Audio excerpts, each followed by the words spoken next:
Embrace the power of knowledge at Sanskriti University, ranked first in most promising university in engineering and management in India. Visit www.sanskriti.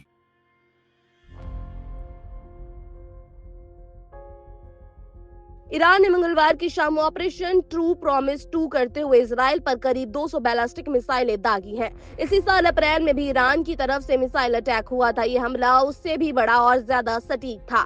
आमतौर पर Israel की सरहद में गिरने से पहले ही दुश्मन की मिसाइलों को ध्वस्त कर दिया जाता है, लेकिन इस बार ईरान का दावा है कि उनकी 90% मिसाइल अपने टारगेट तक पहुंचने में कामयाब रही है। वहीं इजराइल डिफेंस फोर्स के प्रवक्ता डैनियल हगारी ने कहा है कि ईरान ने इजराइल पर 180 से ज्यादा बैलिस्टिक मिसाइलें दागी हैं। ईरान का ये हमला सेंट्रल इजराइल और साउथ इजराइल में हुआ था। आईडीएफ प्रवक्ता ने बताया कि ईरान की ज्यादातर मिसाइलों को इजरायली एयर डिफेंस और अमेरिकी एलाइड डिफेंस ने रोक दिया है। इजराइल सेना ने रात की जानकारी दी थी कि ईरान का हमला पूरा हो चुका है, लेकिन उन्होंने हताहतों के बारे में कुछ ठोस नहीं बताया। इजरायली हेल्थ मंत्रालय का भी इसको लेकर कोई बयान नहीं है, जबकि टाइम्स ऑफ इजराइल की खबर के मुताबिक इस हमले में एक फिलिस्तीनी की मौत और 2 इजरायली घायल हो चुके हैं।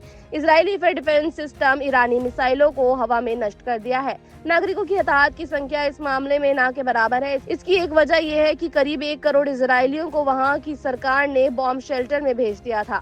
दूसरी और बड़ी वजह यह है कि ईरान ने इस अटैक में इजराइल के नागरिकों की बजाय सैन्य ठिकानों पर निशाना बनाया है। ईरान ने इसे लेकर बयान भी जारी किया है। हमला शुरू होने से पहले ही अमेरिकी अधिकारियों ने इजराइल को जानकारी दे दी थी कि ईरान एक बड़े हमले की तैयारी कर रहा है, जिसके बाद से ही इजराइल की सड़कों पर अफरा तफरी देखने मिली थी। सोशल मीडिया पर आई तस्वीरों में देखा गया कि लोग डर के माहौल में बॉम्ब शेल्टर्स की तरफ भाग रहे हैं। इस हमले के बाद इजराइल प्रधानमंत्री नेतन्याहू ने कहा, ईरानी शासन हमारे दुश्मनों के खिलाफ जवाबी कार्रवाई करने के संकल्प को नहीं जानता है।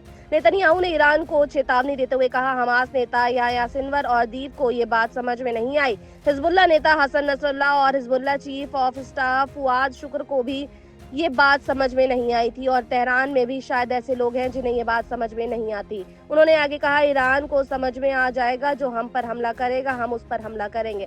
ईरान की तरफ IRGC के बयान में कहा गया कि इजराइल के 3 एयरबेस नेवातिम, हज्जेरिम और तेल नोव को सफलतापूर्वक निशाना बनाया गया है। इन एयरबेस में खड़े करीब 20 फाइटर जेट्स को नष्ट करने की खबरें हैं।